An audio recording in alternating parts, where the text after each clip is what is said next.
লক্ষ কোটি দরুদ ও সালাম বর্ষিত হোক নবিকুলার সরদার সৈয়দুল মুরসালিন ইমামুল মুরসালিন জনাব মুহাম্মদুর রাসূলুল্লাহ সাল্লাল্লাহু আলাইহি ওয়া আলিহি ওয়াসাল্লামের উপর।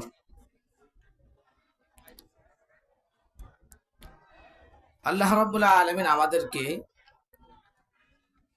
অগণিত অসংখ্য নিয়ামত দান করছেন, কি বলেন, যার গণনা আমরা শেষ করতে পারবো না। আল্লাহ রাব্বুল আলামিন বান্দাকে নিয়ামত দিয়েছেন এবং নিয়ামতের শুকরিয়া আদায় করতে বলছেন। তো আল্লাহ রাব্বুল আলামিন যেটা করতে বলেন, হুকুম করেন, সেটা ফরজ কিংবা ওয়াজিব হয়ে যায়। কি হয়ে যায় ভাই? ফরজ কিংবা ওয়াজিব হয়ে যায়। যেহেতু আল্লাহ রাব্বুল আলামিন তিনার শুকরিয়া জ্ঞাপন করতে বলছেন, আদায় করতে বলছেন, এজন্য আমাদেরও ওয়াজিব হয়ে গেছে যে আমরা নিয়ামত যখন পাবো তখন আমরা আল্লাহ রাব্বুল আলামিনের শুকরিয়া আদায় করব। তো আল্লাহ রাব্বুল আলামিন আমাদেরকে এখানে আসার মতো যে তৌফিক দান করলেন, এটাও আল্লাহ রাব্বুল আলামিনের একটি নিয়ামত। কি বলেন? এটাও আল্লাহ রাব্বুল আলামিনের একটি বড় নিয়ামত। এই জন্য আমরা আবার শুকরিয়া আদায় করি, সকলে বলে আলহামদুলিল্লাহ। আল্লাহ রাব্বুল আলামিন বান্দাকে যত ধরনের নিয়ামত দান করছেন, সব ধরনের নিয়ামতের শুকরিয়া বান্দার জন্য করা ওয়াজিব। সব ধরনের নিয়ামতের শুকরিয়া আদায় করা বান্দার জন্য ওয়াজিব। এক এক জিনিসের এক এক রকম শুকরিয়া হয়ে থাকে। জানের শুকরিয়ার তরিকা হবে একরকম, মালের শুকরিয়ার তরিকা হবে আরেক রকম, জ্ঞানের শুকরিয়া তরিকা হবে আরেক রকম। এইভাবে স্তর ভেদে আল্লাহ রাব্বুল আলামিন যে পর্যায়ে আপনাকে নিয়ামত দান করবে, সেই পর্যায়ে আপনাকে নিয়ামতের শুকরিয়া আদায় করতে হবে। এতটুকু আপনাকে শুকরিয়া আদায় করতে হবে, এটা বান্দার জন্য ওয়াজিব। বান্দার জন্য কি ওয়াজিব?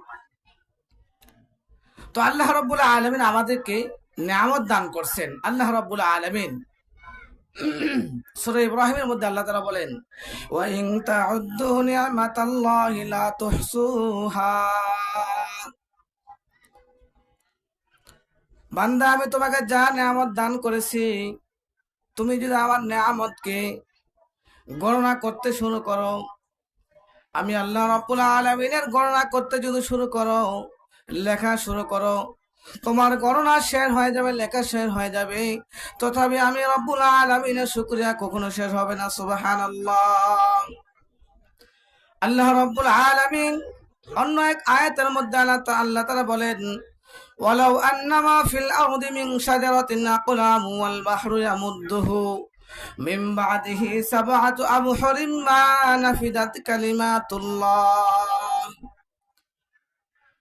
তোমরা যদি সমস্ত গাছপালাগুলোকে কলম বানাও, আর 7 সমুদ্র, যতগুলো নদী আছে, সমুদ্র আছে আল্লাহর এই জমিনের মধ্যে, সমস্ত পানিগুলোকে যদি একত্রিত করাও, করার পরে কালি বানাও, এই কালি বানার পরে সমস্ত গাছপালাকে কাটিয়ে যদি কলম বানানো হয়, আর আমি রব্বুল আলামিনের শুকরিয়া আদায় করতে থাকো, লিখতে থাকো, তথাপি তারপরও আমি রব্বুল আলামিনের নিয়ামতের শুকরিয়া আদায় করে তোমরা শেষ করতে পারবে না। সুবহানাল্লাহ। আল্লাহ রাব্বুল আলামিন অসংখ্য অগণিত নিয়ামত আপনাকে আমাকে দান করছেন। আল্লাহ রাব্বুল আলামিন আমাদেরকে দান করছেন নিয়ামত। হাদিসের মধ্যে আসছে, বান্দাকে অনেক নিয়ামত দান করা হয়েছে। আল্লাহ রাসূল বলেন, আল্লাহ রাব্বুল আলামিন বান্দাকে নিয়ামত দান করছেন।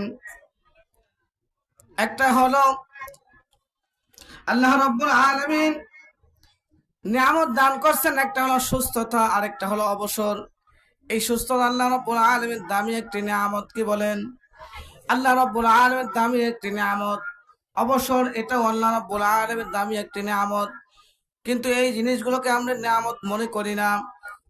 আল্লাহ রাব্বুল আলামিন আমাদেরকে সময় দিয়েছেন, এই সময় এটা অনেক দামি নিয়ামত। আল্লাহ রাব্বুল আলামিন এই সময় হিসাব নেবে। আল্লাহ রাব্বুল আলামিন সূরাতুল আসরের কসম খেয়েছেন, সময়ের ব্যাপারে আল্লাহ রাব্বুল আলামিন একটা সূরা নাযিল করে দিয়েছেন। আল্লাহ তাআলা বলেন ওয়াল আসর ইন্নাল ইনসানা লাফি খুসর ইল্লাল্লাযীনা আমানু ওয়া আমিলুস সালিহাত ওয়া তাওয়াসাউ বিল হাক্কি ওয়া তাওয়াসাউ বিস সাবর।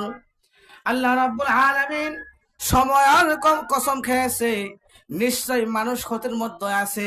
কিসের মধ্যে আছে? ক্ষতির মধ্যে আছে। আল্লাহ রাব্বুল আলামিন সময়ের কসম খাইলেন। কেন খাইলেন?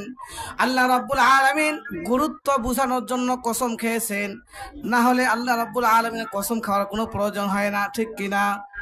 আল্লাহ রাব্বুল আলামিন কসম খেয়েছেন গুরুত্ব বোঝানোর জন্য।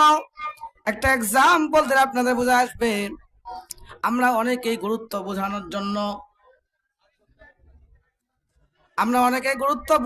জন্য আমরা কি করি? সন্তানের মাথায় হাত দিয়ে কসম করি, ঠিক কিনা? সন্তানের মাথায় কি করি? আমরা হাত দিয়ে কসম করি। যদিও এটা গুরুত্ব দিয়ে দেখানোর জন্য, বোঝানোর জন্য আমরা বলি, যদিও এটা শরীয়তপন্থী নয়, কিন্তু আমরা গুরুত্ব দেওয়ার জন্য এটা বলি। গায়রুল্লাহর নামে কসম করা হারাম। গায়রুল্লাহর নামে কসম খাওয়া কি ভাই?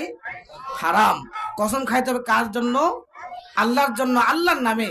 এতটুকু শরীয়ত আপনাকে আমাকে ইজাজত দিয়েছেন, আপনি কসম খাবেন, আল্লাহর কসম আপনি খাইতে পারেন, কিন্তু বাকি অন্য কারো নামে, বাবার নামে, মায়ের নামে, পীরের নামে, কারো নামে কসম করা একদম কি হারাম, একদম কি হারাম। এজন্য আমরা কসম যখন কাটবো, কার নামে কাটবো? আল্লাহর জন্য। যেহেতু কসমটা আমরা কাটি গুরুত্ব বোঝানোর জন্য, এই জন্য আমরা সৃষ্টিকর্তাকে আমরা কি করব? আমরা কসম খাবো ইনশাআল্লাহ। তো এই জন্য আল্লাহ রাব্বুল আলামিন সময়ের কসম খাইয়েছেন যে নিশ্চয় মানুষ ক্ষতির মধ্যে আছে। ইল্লাল্লাযীনা আমানু, ইল্লা ছাড়া, ইল্লা মানে কি? ছাড়া, আমানু ওয়া আমিলুস সলিহাত, তারা ব্যতীত যারা কি করে? আমলে সলেহ করে। আমলে কি করে? সলেহ করে, নেক আমল করে। এখানে 4টি কথা বলা হয়েছে। আপনাকে নিজের ঈমান সম্পর্কে আপনাকে অবগত হতে হবে যে আমার ঈমানের হালত কিরকম আছে, কি অবস্থায় আছে। আপনাকে ঈমানটাকে দেখতে হবে, নিজে ঈমানদার হতে হবে এবং মানুষদেরকে ঈমানের দাওয়াত দিতে হবে। নিজেও ঈমান মজবুত রাখবো এবং মানুষকে কি করবো ভাই? ঈমানের দাওয়াত দিব। নিজেও সৎ কাজ করবো, মানুষদেরকে কি করব? সৎ কাজের আদেশ করব। এই জন্য আমাদেরকে সময়ের অনেক দাম, আল্লাহ রাব্বুল আলামিন অনেক দাম দিয়েছেন। আমাদের কথা হবে 3 ধরনের। কয় ধরনের বলেন? 3 ধরনের কথা হবে। একটা হবে যেটা বললে সওয়াব হয়, যেটা বললে কি হয়? সওয়াব হয়। আরেক ধরনের কথা হবে যেটা না বললে গুনাহ হয়। কি হবে ভাই? যেটা না বললে গুনাহ হয়। আরেকটা হলো দুনিয়ার কাজ চালানোর জন্য যেটা করার দরকার।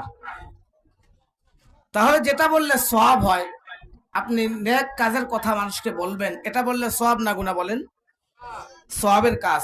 আপনি একজন মানুষকে যদি বলেন যে ভাই চলেন আজান দিয়েছে নামাজে যাই, এটা বললে আপনার বোঝাও কমে গেল, আপনার কি সওয়াব হল, ঠিক কিনা?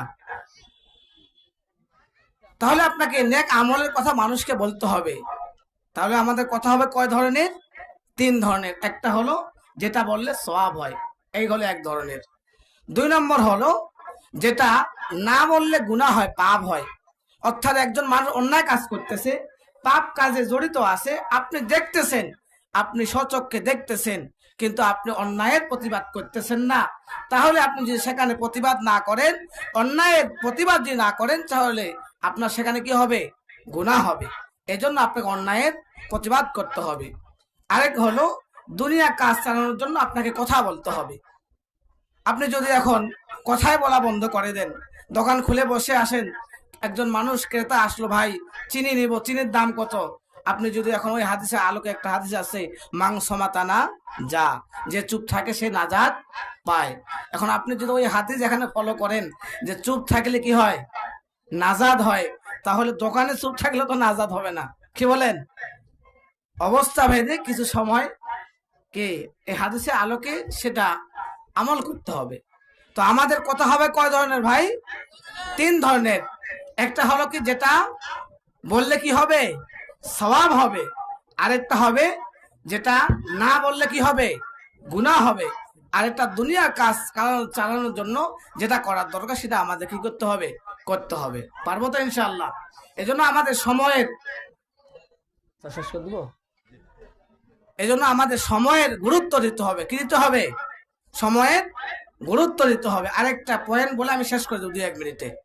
আমরা এখানে আসছি, আমাদের দুনিয়াতে আল্লাহ রাব্বুল আলামিন পাঠাইছেন, আমরা যদি 3টা জিনিসকে ফলো করি তাহলে ইহজগতে এবং পরজগতে আমরা ইনশাআল্লাহ লাভবান হতে পারবো। কি হতে পারবো ভাই? লাভবান হতে পারবো। 1 নম্বর হলো, আমরা এখানে কেন আসছি, আমরা এখানে কেন আসছি? আমরা যদি দুনিয়ার মধ্যে চিন্তা করি, যারা ইমানদার আছে, যে আল্লাহ রাব্বুল আলামিন আমাকে কেন পাঠাইছেন, তাহলে অ্যান্সার আসবে কি, ওমা খলাকতুল জিন্না ওয়াল ইনসা ইল্লা লিয়াবুদুন। আল্লাহ রাব্বুল আলামিন আমাকে পাঠাইছেন তার ইবাদত করার জন্য, গোলামি করার জন্য। 2 নম্বর হলো, আমি কি করতেছি। আপনি যদি চিন্তা আল্লাহ গোলামি করার জন্য আমাকে পাঠাইলো, আমি যদি গোলামি না করি, আল্লাহর আদালতে আমাকে জবাবদিহিতা করতে হবে, আমার কি হবে? আমি কি সেই পর্যায়ে আছি? আরেকটা হলো, ভবিষ্যতে আমার কি হবে?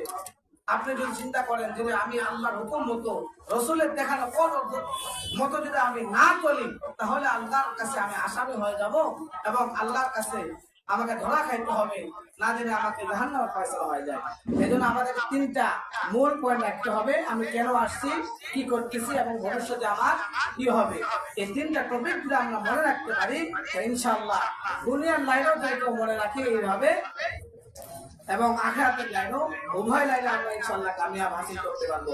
আল্লাহ রাব্বুল আলামিন আমাদের সকলকে সময় যেন আমরা গুরুত্ব দিতে পারি, আল্লাহ তাআলা তৌফিক দান করুন। ওয়া আখিরু দাওয়ানা আলহামদুলিল্লাহি রাব্বিল আলামিন। আসসালামু আলাইকুম ওয়া রাহমাতুল্লাহি ওয়া বারাকাতুহু। ওয়া আলাইকুম আসসালাম ওয়া রাহমাতুল্লাহ।